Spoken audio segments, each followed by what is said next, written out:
तो दोस्तों आज मैं एक्सप्लेन करने वाला हूँ हाल ही में रिलीज की गई एक अमेरिकन हॉरर एंथोलॉजी सीरीज को जो कि नेटफ्लिक्स के ऊपर रिलीज करी गई है। इस सीरीज को क्रिएट किया है गिलर्मो डेल टोरो ने, जिसका नाम है कैबिनेट ऑफ क्यूरियोसिटीज। इसके अंदर 8 डिफरेंट स्टोरीज हैं जो कि काफी बढ़िया हैं और इन सभी को अलग अलग डायरेक्टर्स ने डायरेक्ट किया है।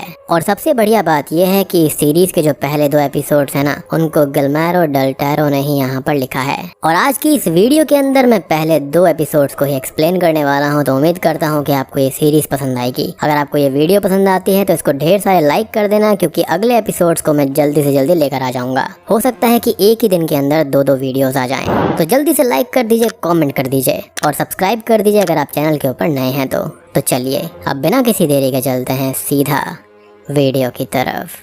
कई सदियों पहले जब दुनिया में ढेरों रहस्य मौजूद थे और बहुत कम लोग ज्यादा दूर सफर कर पाते थे, तब एक नए किस्म के कलेक्शन का जन्म हुआ जो कि था cabinet of curiosities. In cabinets के अंदर कुछ भी रखा जा सकता था, जैसे कि बुक्स, पेंटिंग्स या फिर अजीबो गरीब चीजें, जैसे कि यूनिकॉर्न के बाल, ड्रैगन के दांत या फिर फीजी की जलपरी। लेकिन इन सभी चीजों से जुड़ी होती थी कुछ कहानियाँ, कुछ बहुत ही इंटरेस्टिंग कहानियाँ। इन कलेक्शंस के अंदर बड़े बड़े योद्धाओं के कवच से लेकर छोटी छोटी चीजें जैसे कि चाबियों के गुच्छे तक भी होते थे। और ये चाबियां एक स्टोरेज रूम की होती हैं जहां पर लोग बेकार का सामान रखा करते थे या फिर कुछ और। तो देखते हैं हमारी पहली कहानी इसके बारे में क्या कहती है। ये कहानी है लॉर्ड 36, जिसे डायरेक्ट किया है गिलर्मो नावारो ने।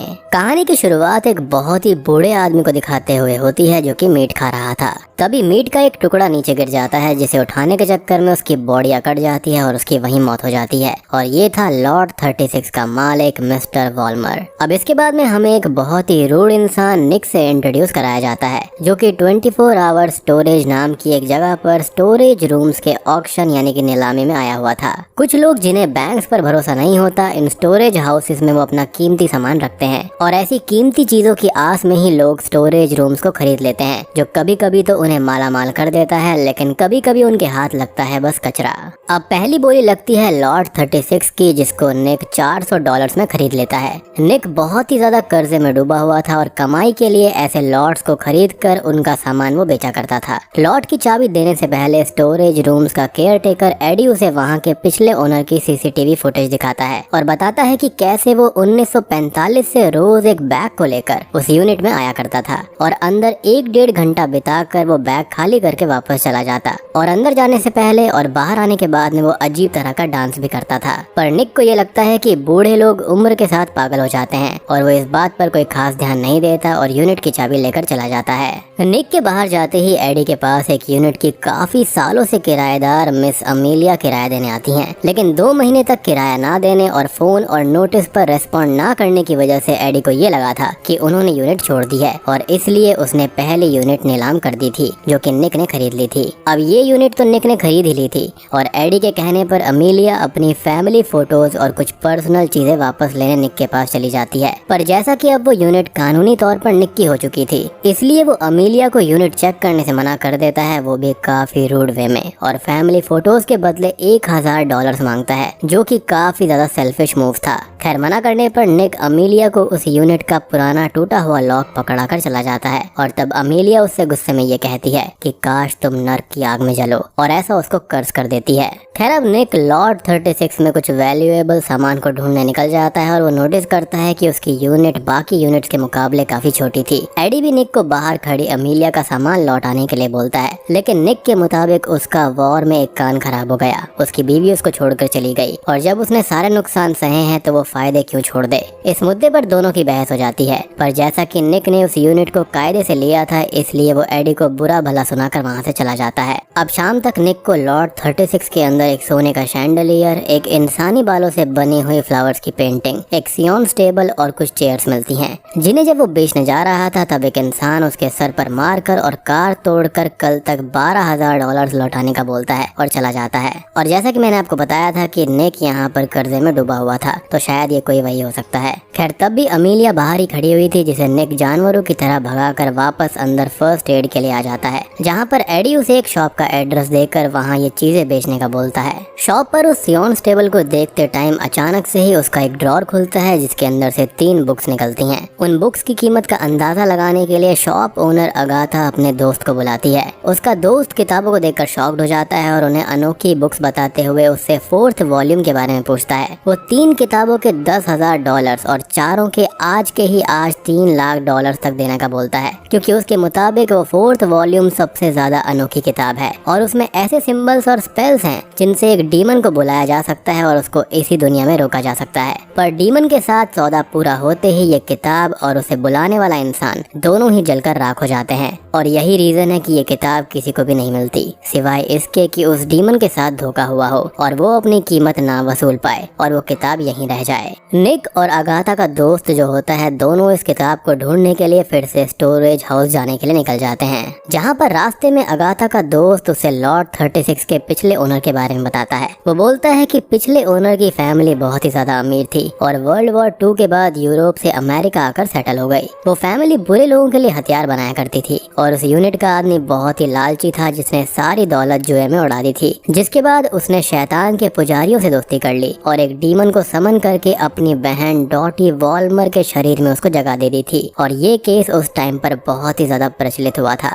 पढ़ने के स्टोरी में बिल्कुल भी इंटरेस्ट नहीं शो करता, उसको सिर्फ पैसों से मतलब था। अब यूनिट में किताब को ढूंढते टाइम यानी कि 4th वॉल्यूम को ढूंढते वक्त डॉटी वॉल्मर की मिसिंग की कुछ न्यूज़पेपर कटिंग्स भी मिलती हैं। वो लोग नोटिस करते हैं कि यूनिट की एक दीवार खोखली थी और इसलिए ही वो यूनिट इतनी छोटी थी। वो उस दीवार को खोलते हैं और अंदर बहुत ही तेज गंदी बदबू आ रही थी। अगाथा का जो दोस्त होता है वो शैंडलियर्स में कैंडल्स लगाकर उसको जला देता है ताकि बुरी शक्तियाँ उनसे दूर रहें और निक को किसी भी चीज को छूने से या फिर किसी भी चीज का सामना हो तो उससे नजरें मिलाने से मना करता है। अब अंदर उन्हें दीवारों पर हर जगह जीसस क्राइस्ट की मूर्तियां लगी हुई मिलती हैं, यानी कि यहाँ पर पक्का कुछ ना कुछ शैतानी कैद है। खैर रास्ते के अंत में उनको कमरे के अंदर एक सर्कल के अंदर लॉर्ड के पिछले ओनर की बहन यानी कि डॉटी वॉल्मर पड़ी हुई मिलती है। जी हाँ, जिसका पूरा शरीर सड़ चुका था, पूरा खोखला हो चुका था और बाल जमीन से चिपके हुए थे और उसका मुंह पूरा का पूरा खोखला हो चुका था, जिसके अंदर हम डीमन को हिलता हुआ देख पाते हैं, जो कि कोई ऑक्टोपस टाइप का क्रीचर होता है। और जैसा कि रूमर्स थे कि उसके भाई ने उसकी बॉडी के अंदर डीमन को रख दिया था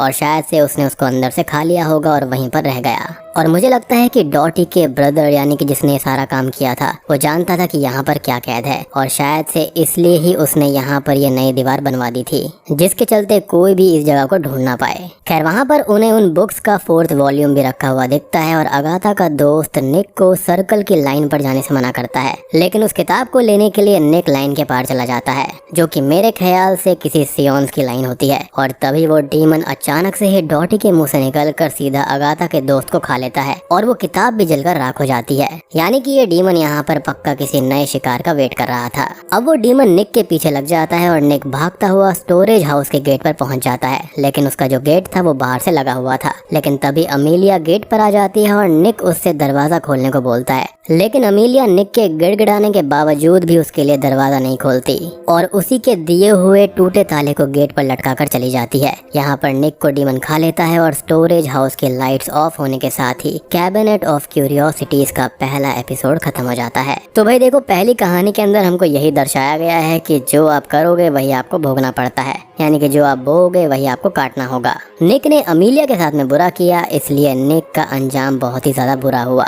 दूसरे एपिसोड यानी कि दूसरी कहानी का नाम है द ग्रेवयार्ड रैट्स और इसके डायरेक्टर हैं विंसेंजो नटाली। कुछ इंसान ताबूत में दफन लाशों को लूटकर पैसे कमाते हैं और ये एपिसोड उसी के ऊपर बेस्ड है। कहानी की शुरुआत होती है सेलम मैसाचुसेट्स में एक ग्रेवयार्ड के अंदर। हम ग्रेवयार्ड के अंदर 2 ग्रेव डिगर्स यानी कि थीव्स को देखते हैं जो कि लाश को लूट कर ले जा रहे होते हैं कि तभी एक इंसान गन दिखाकर उनसे उनका बैग ले लेता है और खुद को ग्रेवयार्ड का रखवाला बताकर उन्हें पुलिस की धमकी देकर भगा देता है। इस इंसान का नाम होता है मसाओ, जो कि खुद एक ग्रेव्स का लुटेरा था और वो उन्हें भगाकर खुद लाश को लूटने चला जाता है। लाश के मुंह में एक सोने का दांत होता है जिसे निकाल कर वो गलती से कब्र में गिर जाता है और उस दांत को ढूंढते हुए उसके हाथ में एक चूहा काट कर चला जाता है। बात करें मसाओ के बारे में तो वो पहले एक अमीर इंसान हुआ करता था, लेकिन एक बार जुए में हारने की वजह से उस पर बहुत ज्यादा कर्जा हो गया था, जिसको चुकाने के लिए वो कब्रों को लूटा करता था, यानी कि लोगों की लाशों से वो कोई ना कोई कीमती चीज लूटा करता। अब मसाओ अपने कर्ज की किश्त जमा करने के लिए जाता है, जहाँ पर उसका चुराया हुआ सामान किश्त के मुकाबले काफी कम था और जो इंसान उससे किश्त लिया करता था उसका नाम हैंस होता है। अब मसाओ हैंस को इसकी वजह कब्र में मौजूद अलग अलग देशों से शिप से सेलम आए हुए चूहों को बताता है, जो कि कब्रों से कीमती चीजों को जमीन के नीचे ले जाते हैं। मसाओ बताता है कि जमीन में बिछी हुई गुफाओं के जाल हैं जिसे ब्लैक चर्च कहा जाता है। वहाँ पर ऐसी शक्तियों की पूजा होती है जिनका नाम लेना भी बहुत बड़ा गुनाह है। इन्हीं ब्लैक चर्चेज में चूहे सारा कीमती सामान ले जा रहे हैं। मसाओ कर्ज वापस करने के लिए थोड़ा और समय मांगता है, पर उसको किश्त देने के लिए हैंस यहाँ पर बस 1 हफ्ते की मोहलत देता है। खैर मसाओ अब और सामान ढूंढने के लिए एक मॉर्चुरी के अंदर जाता है, जहाँ का केयर टेकर डूली उसे लाशों को देखने के बदले में डेविल्स एलेक्सा मांगता है, जो कि मसाओ उसको दे देता है। असल में ये एक प्रकार का मैजिकल पोशन होता है या फिर एक मैजिकल दवाई आप कह सकते हो। खैर अब कुछ डेड बॉडीज के अंदर उसको कुछ नहीं मिलता, लेकिन तभी उसको एक शिपिंग मर्चेंट की बेशकीमती लाश मिलती है जिसके दांतों में सोने की फीलिंग्स थी। पर डूली मसाओ को उस लाश को हाथ लगाने से भी मना करता है, क्योंकि इससे लोगों को उनके धंधे के बारे में पता चल सकता था। तभी उस मर्चेंट की वाइफ अपने हस्बैंड को देखने के लिए आ जाती है और मसाओ और डूली वहाँ पर छुप जाते हैं। मर्चेंट की वाइफ अपने हस्बैंड को उनके सारे मेडल्स और किंग जॉर्ज की दी हुई तलवार के साथ दफनाने का बोलती है, जिसे सुनकर मसाओ के मुंह में पानी आ जाता है और वो नाचते हुए अपने रूम पर चला जाता है। मसाओ को लेकिन अब बस एक बात की चिंता थी कि कहीं उससे पहले ही चूहे आकर उस लाश से सामान को गायब ना कर दें। अब बेड पर बैठे हुए मसाओ को ऊपर सीलिंग से एक चूहे की पूंछ लटकी हुई दिखाई देती है, जिसे खींचने पर ढेर सारे चूहे उसके ऊपर गिर जाते हैं, लेकिन ये बस मसाओ का एक बुरा सपना था। शिपिंग मर्चेंट के फ्यूनरल के बाद में मसाओ उसकी कब्र को खोदकर सामान निकालने के लिए जैसे ही कॉफिन खोलता है तो उसे लाश गायब मिलती है, जिसे कुछ चूहे एक सुरंग से कहीं पर लेकर जा रहे थे। मसाओ ये सोचता है कि अगर उसने कर्ज नहीं चुकाया तो उसे भी कॉफिन में ही दफना दिया जाएगा, जिससे हमको पता चलता है कि वो अंडरवर्ल्ड के लोगों के लिए काम कर रहा था और उन्हीं से उसने वहाँ पर कर्ज लिया था। खैर इसी डर से मसाओ उन चूहों के पीछे उस सुरंग में चला जाता है, जहाँ पर उसे बहुत सी सुरंगों का जाल दिखता है। अब जाते हुए उसके आंख में एक लकड़ी चली जाती है और गुस्से में मसाओ उस लकड़ी को खींच देता है, जिससे पूरी सुरंग धंस जाती है और मसाओ उसके अंदर ही दब जाता है। अब हम सभी को ये लगता है कि यहाँ पर मसाओ की कहानी खत्म हो गई है, लेकिन तभी वो उन पत्थरों के बीच से निकलकर फिर से चूहों को कोसते हुए उनका पीछा करने लगता है। तभी बहुत सारे चूहे उसे काट देते हैं और मसाओ गुस्से में उन पर गोलियां चला देता है। तभी हमें एक बहुत बड़ा चूहा दिखाया जाता है जो कि मसाओ के पीछे लग जाता है। इसी भगदड़ के अंदर मसाओ एक सुरंग से होता हुआ बहुत सारी हड्डियों के ढेर पर जा गिरता है। मसाओ अब उन स्केलेटन्स के ऊपर बहुत ही बेशकीमती सामान को नोटिस करता है और बहुत ही ज्यादा खुश हो जाता है। उसे किंग जॉर्ज की तलवार भी मिल जाती है और ये वही ब्लैक चर्च होता है जिसके बारे में शुरुआत में जिक्र किया गया था। यहाँ पर ब्लैक चर्च के गॉड और वी कैन से कि डीमन की मूर्ति भी बनी हुई थी। आई मीन यहाँ पर जो भी चूहे या फिर लोग इसकी इबादत करते होंगे उसके लिए तो ये गॉड ही है। खैर तभी मसाओ की नजर एक स्केलेटन के गले के सुंदर लॉकेट पर पड़ जाती है और वो उसे निकाल लेता है, लेकिन तभी वो स्केलेटन जिंदा होकर ये बोलता है कि ये मेरा है और ऐसा बोलते हुए वो मसाओ के पीछे लग जाता है। मसाओ बहुत ही अजीब सी सुरंगों से होते हुए बाहर जाने का रास्ता ढूंढने लगता है और जीसस क्राइस्ट से उसको बचाने के लिए प्रे करने लगता है। तभी स्केलेटन और बड़ा वाला चूहा दोनों वहाँ पर आ जाते हैं। तभी मसाओ एक पेड़ की रूट को खींच देता है, जिससे कि पत्थर खिसक कर उस चूहे पर गिर जाते हैं और वो मारा जाता है, पर स्केलेटन अभी भी मसाओ के पीछे था। तभी मसाओ को एक तरफ से रोशनी आती हुई दिखाई देती है। अब मसाओ जो होता है वो जीसस क्राइस्ट को शुक्रिया बोलता है और खुद को मोटिवेट करते हुए उस तरफ जाने लगता है। लेकिन रास्ते के एंड में जाने पर हमको ये पता चलता है कि वो रोशनी असल में मसाओ की टॉर्च की थी और एक कॉफिन की प्लेट पर पड़ने से जो रिफ्लेक्शन आ रही थी ये वही थी और उस प्लेट पर ये लिखा हुआ था कि रेस्ट इन पीस। और इसी के साथ में सारे चूहे मसाओ को काट लेते हैं। अब आपको याद होगा कि मसाओ ने 2 ग्रेव डिगर्स को भगा दिया था, तो यहाँ पर जब वो उस कॉफिन को खोलते हैं तो उन्हें मिलती है मसाओ की लाश। जी हाँ, यानी कि उनको भगाने वाला खुद ही एक लाश बन गया। अब वो जो लॉकेट मसाओ के पास में था ये दोनों ग्रेव डिगर्स उसको निकालने लगते हैं, लेकिन तभी मसाओ के मुंह से ढेर सारे चूहे निकलने लगते हैं और बूम। इसी के साथ में ये एपिसोड 2 भी यहीं पर खत्म हो जाता है। अब बात करें मेरी पर्सनल फेवरेट स्टोरी के बारे में, तो मुझे यहाँ पर एपिसोड 2 काफी बढ़िया लगा। इसके अंदर हमें रैट्स की एक टेरिफाइंग साइड दिखाई गई है जो कि शायद हमने कभी ही इमेजिन करी होगी। बाकी दोनों ही एपिसोड्स काफी अच्छे हैं और इनका जो डायरेक्शन है और इनको दिखाने का अंदाज है और यहाँ पर जिस तरह से शूट किया गया है, सिनेमेटोग्राफी वगैरह काफी बढ़िया है और इस सीरीज को लोगों से भी बहुत अच्छा रिस्पॉन्स मिल रहा है। और सबसे बढ़िया बात यह है कि इस सीरीज को यहाँ पर प्रॉपर हॉरर फील दिया गया है। ये बाकी उन सीरीज की तरह नहीं है जहाँ पर खाली हॉरर का टैग लगा दिया जाता है और बाकी के पूरे 10 एपिसोड्स के अंदर आपको ज्ञान दिया जाता है कि लाइफ कैसे जीनी चाहिए। तो एपिसोड 3 का नाम है द ऑटोप्सी और इसको डायरेक्ट किया है डेविड प्रायर ने। एपिसोड में आगे बढ़ने से पहले मैं आपको कुछ मेन कैरेक्टर्स के नाम बता देता हूँ, जैसे कि शेरिफ नेट और मेडिकल एग्जामिनर यानी कि एक पैथोलॉजिस्ट कार्ल और एक माइन वर्कर जो एलन। एपिसोड की शुरुआत में कुछ वर्कर्स शैफ्ट से माइन में नीचे जा रहे होते हैं कि तभी एक इंसान उनके लिफ्ट पर चढ़कर माइन में पहुंच जाता है और कोई गोल ऑब्जेक्ट फेंक देता है। वो ऑब्जेक्ट असल में ब्लास्ट हो जाता है और माइन में मौजूद 9 वर्कर्स और उस इंसान की मौत हो जाती है। अब इस हादसे की इन्वेस्टिगेशन करने के लिए शेरिफ नेट और उनके दोस्त मेडिकल एग्जामिनर कार्ल मिलते हैं। यहाँ हमको अब सारे हादसों की एक बैक स्टोरी पता चलती है जो कि 2 महीने पहले शुरू हुई थी।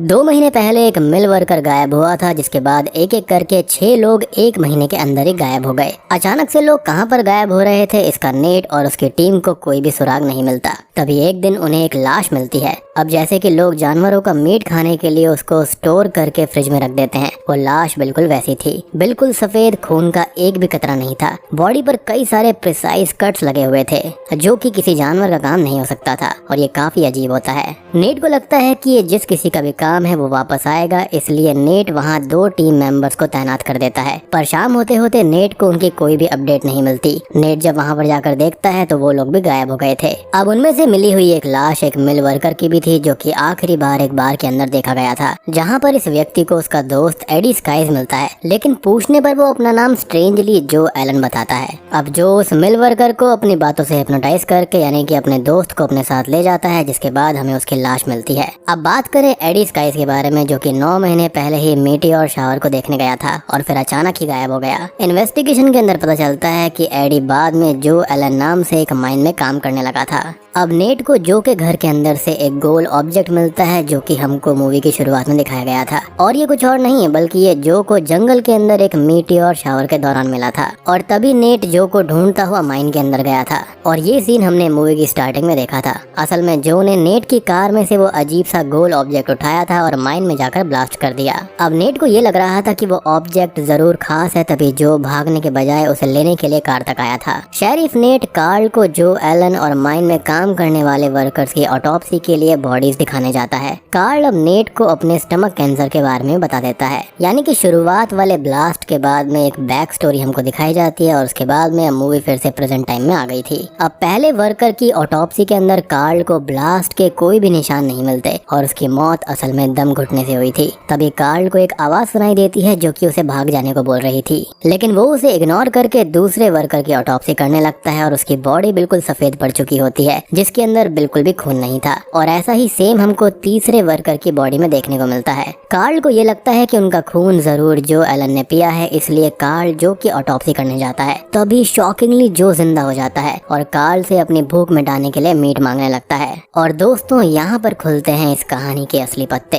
और हमको सारी कहानी समझ में आने लगती है। दरअसल जो एलन के अंदर एक एलियन था जिसने उसकी बॉडी को अपना होस्ट बना रखा था, यानी कि एडी की बॉडी को, जो कि खुद को जो एलन कह रहा था। एलियंस को यहाँ पर दिखाया गया है कि ऑक्सीजन की ज्यादा जरूरत नहीं होती, इसलिए वो ब्लास्ट से भी सरवाइव कर गया था। वो गोल ऑब्जेक्ट असल में उस एलियन की स्पेसशिप थी, जी हाँ, और उसने अपनी शिप को इसलिए ब्लास्ट किया ताकि किसी को भी उसकी प्रेजेंस का पता चल ना पाए। अब ये जो एलियन होता है वो कार्ल के स्टमक कैंसर को सूंघ लेता है और वो कार्ल को इसे आजाद कराने के बदले में उसकी बॉडी मांगता है, यानी कैंसर को खत्म करने के लिए। और जो के मुंह से निकलकर वो कार्ल पर अटैक कर देता है और उसे ऑटोप्सी टेबल से बांध देता है। एलियन कार्ल की बॉडी इसलिए चाहता था क्योंकि कार्ल एक ऑटोप्सी करने वाला मेडिकल एग्जामिनर था और एक पैथोलॉजिस्ट भी था और इससे उसे खाने का इंतजाम करने में कोई भी दिक्कत नहीं होती। जब एलियन छोटा था तो वो जो की बॉडी के अंदर यानी कि एडी की बॉडी के अंदर मुंह से एंटर हुआ था, पर जैसे कि अब एलियन बड़ा हो गया था, इसलिए उसे बॉडी को काट कर खुद को कार्ल में ट्रांसफर करना पड़ता।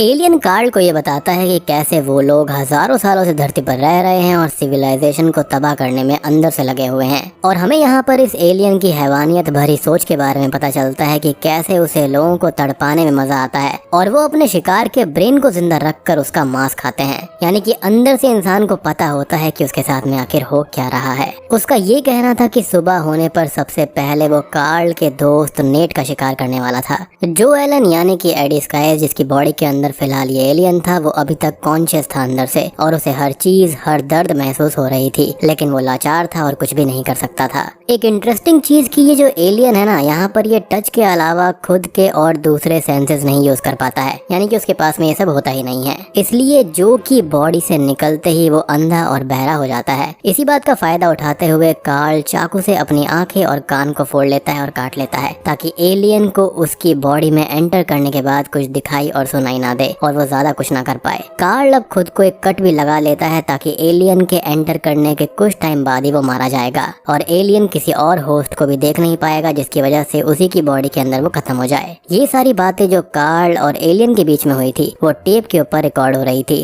ताकि सुबह नेट को आते ही सब कुछ पता चल जाए। लेकिन वो कैसे? क्योंकि जब कार्ल बचेगा ही नहीं तो उसको पता कैसे चलेगा। तो सुबह नेट को कार्ल की बॉडी मिलती है जिसके ऊपर चेस्ट पर लिखा था प्ले टेप एंड बर्न मी, और इसी के साथ ही उस एलियन का भी खात्मा हो जाता है और एपिसोड यहीं पर खत्म हो जाता है। ये वाली जो कहानी है ना, काफी इंटरेस्टिंग है। यहाँ पर ये जो एलियन का टेक लिया गया है वो काफी अलग था, काफी डिफरेंट था, और साथ ही साथ ये चीज काफी स्केरी भी लग रही है कि मतलब किसी के भी अंदर ये एलियन हो सकता है। अब हम आ जाते हैं इस सीरीज के एपिसोड 4 पर, जिसका नाम है द आउटसाइड। इसको डायरेक्ट किया है एना लिली अमरपोर ने। अब इस एपिसोड की शुरुआत में हमको बैंक के अंदर काम करने वाली एक लेडी स्टेसी से इंट्रोड्यूस करवाया जाता है, जो कि अपने घर पर बैठकर टीवी देख रही थी। तभी उसे अपने बेसमेंट से कोई आवाज सुनाई देती है, पर देखने जाने पर वहाँ पर उसे कोई नहीं मिलता। तब स्टेसी अपने हस्बैंड कीथ को फोन लगाती है, लेकिन कीथ ये बताता है कि पुराना घर होने की वजह से उसमें से आवाज आती रहती है और वो स्टेसी को जाकर सो जाने को बोलता है और आ चुका है। खैर अब अगले दिन हम स्टेसी को उसके कोवर्कर्स के साथ में देख पाते हैं, जहाँ पर वो अच्छे से घुल मिल नहीं पा रही थी, क्योंकि वो खुद को फिट नहीं मानती थी, काफी ज्यादा अगली वगैरह फील किया करती थी, जिसके कारण वो काफी ज्यादा लेफ्ट आउट फील करती है। अब स्टेसी की अनअट्रैक्टिव पर्सनालिटी की वजह से उसकी कोवर्कर्स उसे हमेशा ही इग्नोर करती रहती थी। अब शाम को स्टेसी को उसकी एक कोवर्कर जीना की क्रिसमस पार्टी का इन्विटेशन मिलता है, जिससे वो काफी खुश हो जाती है। अब जीना को गिफ्ट देने के लिए स्टेसी एक अलग तरह का ही गिफ्ट बनाती है, जो कि एक बर्ड टैक्सीडर्मी थी। अब टैक्सीडर्मी बेसिकली एक मेथड होता है जिसके अंदर डेड एनिमल्स या फिर किसी भी चीज को उसके अंदर के ऑर्गन्स को निकाल लिया जाता है, उसकी जगह एक स्पेशल फ्लूइड भरकर उन्हें ऐसे तैयार किया जाता है कि वो हमको अलाइव लगें। स्टेसी जीना की पार्टी में जाने के लिए काफी एक्साइटेड थी और उसकी बातों से हमको पता चलता है कि वो जीना की स्किन और पर्सनालिटी से काफी ऑब्सेस्ड हो रखी थी। खैर अगले दिन क्रिसमस पार्टी में भी सारे लोग अपनी गॉसिप्स में लगे रहते हैं और स्टेसी को एज यूजुअल इग्नोर करते हैं। जीना पार्टी के अंदर आए हुए सभी गेस्ट को गिफ्ट के अंदर एक काफी महंगा लोशन एलो ग्लो देती है, पर जीना और उसकी दोस्त को स्टेसी का गिफ्ट काफी अनयूजुअल और अजीब सा लगता है। पार्टी के अंदर अब सभी लोग एलो ग्लो लोशन यूज करने लगते हैं, लेकिन स्टेसी की स्किन उससे रेड होने लगती है, जो कि शायद से एलर्जी की वजह से हुआ होगा, जो कि अंदर ऑब्वियस ही बात है कि उसके अंदर केमिकल कंपाउंड्स होते हैं, और इसलिए ही स्टेसी पार्टी से वापस घर आ जाती है। स्टेसी को अब ऐसा लगने लगता है कि जैसे उसके अंदर ही कोई कमी हो, और इसलिए उसे दुनिया का सबसे अच्छा लोशन भी एलर्जी दे रहा है। रात में टीवी देखते टाइम स्टेसी को एलो ग्लो लोशन की एडवर्टाइजमेंट दिखती है, जहां एड का कैरेक्टर स्टेसी से बात करता है और उसे उसकी इनसिक्योरिटीज याद दिलाकर मैनिपुलेट करके एलर्जी होने के बावजूद भी एलो ग्लो यूज करने का बोलता है, जो कि शायद से स्टेसी का ही माइंड हो सकता है। और इसलिए सुंदर और कॉन्फिडेंट दिखने के लिए स्टेसी बहुत सारे लोशंस को ऑर्डर कर देती है। अगले दिन स्टेसी की स्किन और रेड हो जाती है और उसका हस्बैंड उसे लोशन यूज करने से मना करता है, लेकिन वो उसे बताती है कि रेडनेस का मतलब है कि लोशन काम कर रहा है। उसका हस्बैंड उसे बहुत प्यार करता था, इसलिए वो स्टेसी को समझाता है कि उसके अंदर कोई भी कमी नहीं है और ये सब लोशंस बेचने वालों की एक मार्केटिंग गिमिक है। पर स्टेसी उससे रूडली उसको सपोर्ट करने का बोलती है और फिर से उस लोशन को लगा लेती है, जिससे उसकी स्किन और भी ज्यादा बदतर हो जाती है। उसका हस्बैंड कीथ उसे स्किन को खुजलाने से भी मना करता है, लेकिन वो नहीं मानती। अब रात में लोशन की एड वाला इंसान उसे लोशन पर और खुद पर यकीन करने को बोलता है। वो उसे यकीन दिलाता है कि उसकी स्किन ठीक हो रही है। वो स्टेसी को बताता है कि बदसूरती से बड़ा कोई दर्द नहीं होता और एलो ग्लो यूज करते रहने को बोलता है, क्योंकि यही उसको खूबसूरत बना सकता है। स्टेसी नोटिस करती है कि सारे लोशंस अपने आप अपने पैकेज से बाहर आ रहे हैं और वो डर कर अपने रूम में चली जाती है। अगले दिन स्टेसी ये देखती है कि सारे लोशंस ने मिलकर एक ह्यूमन शेप ले लिया है, जो कि स्टेसी के आने पर उसके मूवमेंट्स को कॉपी करने लगता है। फिर स्टेसी और वो मेकआउट करने लगते हैं, जिसके बाद हम स्टेसी के चेहरे पर एक अलग ही खुशी को नोटिस करते हैं। ऊपर जाने पर कीथ देखता है कि स्टेसी ने फिर से लोशन लगा लिया है, इसलिए वो स्टेसी पर भड़क जाता है। कीथ अब स्टेसी को उसकी सारी खूबियां याद दिलाता है और उसे परफेक्ट बोलता है, लेकिन स्टेसी अपने फेस और स्किन को लेकर बहुत ही ज्यादा इनसिक्योर थी, इसलिए वो कीथ की नहीं सुनती। उसे ये लगता है कि कीथ ये चाहता है कि वो कभी भी ना बदले और वो उसके सर पर गुस्से में नाइफ घुसा देती है। कीथ अब नाइफ निकालकर हेल्प के लिए जैसे ही फोन करता है, स्टेसी कुल्हाड़ी से उसके सर पर बार बार वार करती है और उसे मौत के घाट उतार देती है, जो कि काफी ज्यादा साइकोपन था। यानी कि स्टेसी यहाँ पर एक मैनियाक थी। लाइक वो अंदर से तो इनसिक्योर थी ही और बाहरी दुनिया ने भी सेम उसके साथ में ऐसा ही किया, उसको और ज्यादा इनसिक्योर फील करवाया। लेकिन एक इंसान जो कि उसकी अपीयरेंस के लिए नहीं बल्कि उसके अच्छे दिल के लिए उसको पसंद करता था, उससे प्यार करता था, यानी कि उसका हस्बैंड कीथ, उसने उसको ही मार डाला। और यहाँ से हम ये भी अंदाजा लगा सकते हैं कि कैसे स्टेसी अपनी अपीयरेंस के लिए कुछ भी कर सकती थी, यानी कि कुछ भी। अब इसके बाद में स्टेसी घर के अंदर लोशन के फुटप्रिंट्स को नोटिस करती है, जिनका पीछा करते हुए वो बाथटब तक पहुंच जाती है, जो कि लोशन से भरा हुआ था। और इसमें नहाने के बाद पुरानी स्टेसी की जगह एक सुंदर और कॉन्फिडेंट नई स्टेसी का जन्म होता है, जो कि ये सिग्निफाई करता है कि आजकल के जो लोग होते हैं, स्पेशली गर्ल्स जो होती हैं, वो इस टाइप का मेकअप और इतना ज्यादा अजीब अजीब सर्जरीज करवा कर कुछ अलग ही बन जाती हैं। हालांकि कुछ हद तक ये चीज इतनी बुरी भी नहीं है, लेकिन ओवरडू किसी भी चीज का करना गलत होता है और स्टेसी के केस में वो बहुत ही ज्यादा ओवरडू कर रही थी। खैर इसके बाद में स्टेसी अपने पति के टैक्सीडर्मी करके उसको टीवी के सामने बैठा देती है, जो कि स्ट्रेट अप साइकोपन है, और खुद का हेयर कट और मेकओवर करने के बाद में वो बैंक के लिए निकल जाती है। अब बैंक के अंदर जीना और उसके फ्रेंड स्टेसी का नया और सुंदर रूप देखकर शॉक्ड रह जाते हैं और उसके स्किन की तारीफ करने लगते हैं, जो कि ये सिग्निफाई करता है कि भैया आजकल की दुनिया खाली दिखावे की है। और इसके बाद में उनकी एज यूजुअल गॉसिप शुरू हो जाती है, लेकिन इस बार स्टेसी भी उनकी गॉसिप्स का हिस्सा थी, जो कि वो हमेशा से चाहती थी। अब इसके बाद में हम स्टेसी के फेस पर सैडनेस, लाफर, सॉरो, क्यूरियोसिटी जैसे अलग अलग इमोशंस को देखते हैं, जिससे हमको ये पता चलता है कि कहीं ना कहीं रियल स्टेसी अपनी न्यू बॉडी के अंदर 100% कंफर्टेबल नहीं है और पुरानी स्टेसी अभी भी वहीं पर है। और बूम, इसी के साथ में एपिसोड 3 और 4 यहीं पर खत्म हो जाते हैं। एनीवेज, अगर आपको वीडियो पसंद आई हो तो लाइक कर देना, चैनल के ऊपर नए हैं तो सब्सक्राइब कर लीजिए, क्योंकि बाकी के अगले एपिसोड्स भी जल्दी ही मैं लाने वाला हूँ। तो मैं आप सबको मिलता हूँ अगली वीडियो के साथ में।